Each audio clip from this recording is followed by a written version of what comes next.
جاؤ گے تو اب اللہ رب العزت ارشاد فرماتا ہے اب تمہیں ایمان کی علامت محسوس ہوگی. پڑھو ایسی نمازیں.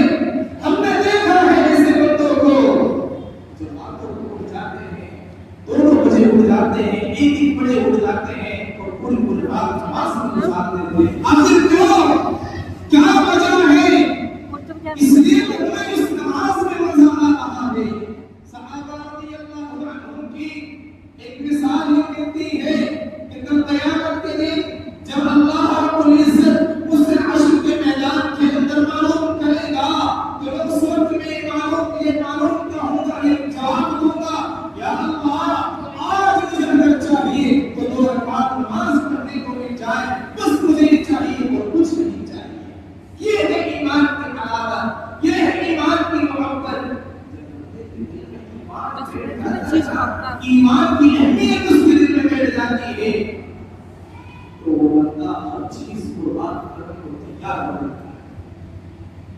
بہرحال قرآن کریم میں کہتا ہے فَاصْدَعْ بِمَا تُؤْمَرُ وَأَعْرِضْ عَنِ الْمُشْرِكِينَ. اے نبی اپنے پیغام کو, اپنے اللہ کے پیغام کو پوری دنیا میں عام کرتا چلا جا, لوگوں کے سامنے بیان کرتا چلا جا.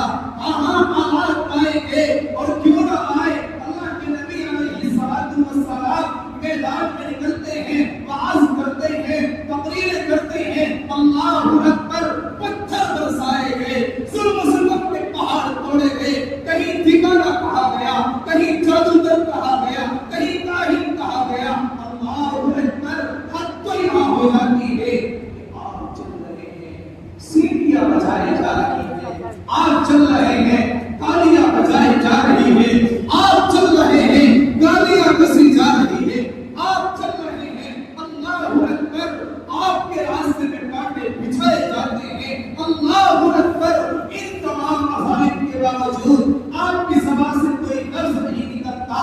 اللہ سے ہدایت کی دعا کرتے رہے, اللہ سے ہدایت کی دعا مانگتے رہے. ربا یا ربا ان کو ہدایت نصیب فرما, ربا ان کو ہدایت نصیب فرما. قربان چاہیے اس نبی ذات پر, قربان چاہیے اس نبی اقدس پر. اللہ اکبر, آپ کیا کرتے ہیں, سجدے کی حالت میں ہوتے ہیں. میں نے گزشتہ ہفتے بھی بتایا تھا کہ عقبہ بن ابی معیط اونٹ کی اوجڑ لا کر آپ کے کاندھوں پر رکھ دیتا ہے. اللہ اکبر, آپ کے گلے میں رسیاں ڈالی جاتی ہے, آپ کو کھینچا جاتا ہے, آپ کو تکلیف کے اندر مبتلا کیا جاتا ہے. اللہ اکبر, جب آپ کے کاندھے, آپ کے گلے کے اندر رسیاں ڈال کر آپ کو کھینچا جاتا ہے, وہ حضرت فاطمہ, وہ حضرت فاطمہ جو آپ کی لفظ جگر ہے, جو آپ کی بیٹی محترمہ ہے. اللہ اکبر, کیا ہوتا ہے یا ابا جان,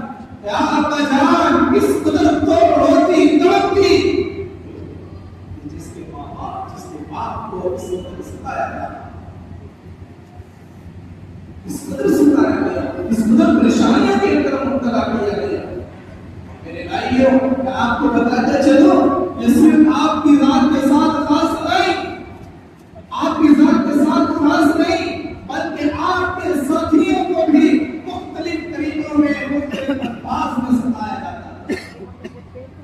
اللہ اکبر, حضرت خباب بن الارت رضی اللہ تعالی عنہ قرآن کریم 20 بار ارشاد فرماتا ہے, احسب الناس ان يتركوا ان يقولوا آمنا وهم لا يفتنون. کیا تم نے گمان کر لیا, احسب الناس, کیا لوگوں نے گمان کر لیا کہ وہ ایمان لے کر آ جائیں اور ان کی آزمائش نہ ہو؟ ایسا ہو ہی نہیں سکتا.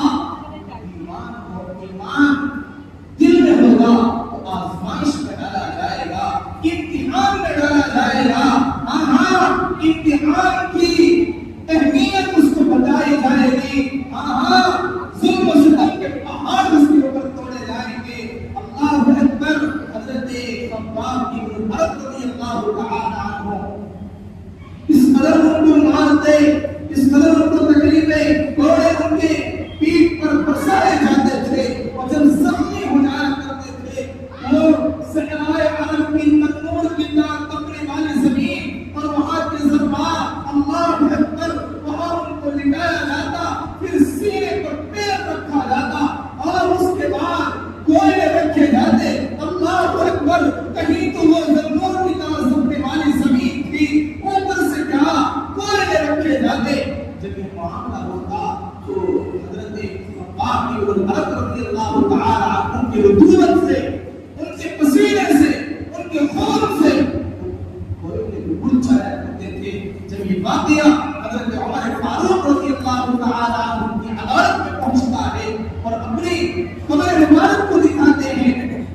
ہوتا ہے حضرت عمر فاروق رضی اللہ تعالی عنہ کی آنسوں سے آنکھوں کے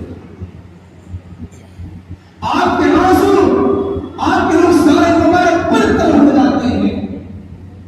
حضرت بلال رضی اللہ تعالی عنہ جو امیہ بن خلف کا غلام تھا، وہ کالا کلر کا انسان، جب اللہ تبارک و تعالی نے وہ غلام تھا لیکن جب وہ اللہ کے نبی کی صحبت میں آیا، آپ کے دربار میں آیا، آپ کے قدم مبارک میں آ کر گرا، وہی غلام تھا جو پورے تمام کے تمام صحابہ میں ایک نام پر انسان گنا جاتا ہے. تمام صحابہ میں ذوالجلال اور اسی طرح قدر و قامت والے ایک عزت دار انسان حضرت بلال رضی اللہ تعالی عنہ کو جو سمجھا جاتا ہے اللہ نے اتنی عزت دی کہ آپ جائیے تو حرم کعبہ پر کھڑے ہو کر اذان دیجیے یا رسول اللہ میں تو غلام ہوں، اللہ کے نبی نے ارشاد فرمایا یہاں کوئی غلام نہیں، یہاں بادشاہ نہیں، یہاں غلام نہیں، تمام ایک سب کے اندر موجود ہیں. جا یا بلال جا اور حرم کعبہ کی چھت پر کھڑے ہو کر اذان دے. یہ ہے مساوات، یہ ہے محبت. میرے بھائیوں، حضرت بلال رضی اللہ تعالی عنہ پر وہ امیہ بن خلف اس قدر ظلم و ستم کے پہاڑ توڑتا تھا، صبح میں بھی شام میں بھی ہر وقت میں آپ کو گھوڑے بساتا اور اس کے بعد دودھ کے اندر تنور کی طرح تپنے والے زمین پر لٹا دیتا، اوپر سے بھاری چٹان رکھتا اور کہتا اے یا بلال اپنے اللہ سے باز آ جا، اپنے نبی کا کلمہ کو چھوڑ دے. آواز آتی اور ظالم انسان تو میری جان کو لے سکتا ہے، میری جان کا ایک روح کو لے سکتا ہے، میری جان کا ایک قطرہ کو نکل سکتا ہے، لیکن احد آپ کی زبان سے نہیں چھوڑ سکتا. یہ ہے پیار، یہ ہے محبت، یہ ہے ایمان کی علامت، یہ ہے ایمان کی بنیاد. جان تو جانا گوارا کر لی لیکن اپنی نبی کا پروانہ نہ چھوڑا، اپنی نبی کی محبت کو نہ چھوڑا، اپنے اللہ کا نام لینا نہ چھوڑا. میرے بھائیوں، میں آپ کو بتانا چاہوں حضرت عمار بن یاسر رضی اللہ تعالی عنہ کو ناصر آ رہے ہیں. حضرت زید بن ابو بکر رضی اللہ تعالی عنہ اللہ کے نبی علیہ السلام ان کے گھر میں جاتے مقیم تھے اور اس وقت میں یہ ایمان لے کر آئے تو حضرت عمار بن یاسر کو راستے میں کانٹے بچھائے گئے، اس کے اوپر چلایا گیا، پھر اس کے بعد انگارے برسائے گئے، پھر اس کے اوپر چلایا گیا. اللہ اکبر، اسی حالت میں بے ہوش ہو جاتے ہیں. ان کی والدہ محترمہ یا اللہ ان کے اوپر سر رحمت نازل ہو. حضرت سمیہ رضی اللہ تعالی عنہ کو کیا نیزہ مار کر شہید کر دیا جاتا ہے. وہ ابو جہل ظالم انسان آپ کے شرم نام پر نیزہ مارتا ہے اور آپ شہید ہو جاتے ہیں. وہی حضرت سمیہ، ایک حضرت سمیہ رضی اللہ تعالی عنہ ہے جن کو ایک گھوڑا ادھر ایک ٹانگ ادھر کو ایک ٹانگ ادھر سے باندھی جاتی ہے، بیچ میں سے تیر دیا جاتا ہے. یہ حالات تھے حضرت سہیل رضی اللہ تعالی عنہ کو مارا جاتا، کئی گھنٹوں بے ہوش رہتے، کئی گھنٹوں بے ہوش رہتے اور اس کے بعد جب ہوش آتا پھر مارا جاتا، پھر بے ہوش ہو جاتے، پھر مارا جاتا اور کسی حالت میں ان کا انتقال ہو گیا ہے. حضرت یاسر رضی اللہ تعالی عنہ جو کہ حضرت عمار کے والد محترم ہیں، اتنا مارا گیا کہ اس حالت میں انتقال ہو گیا.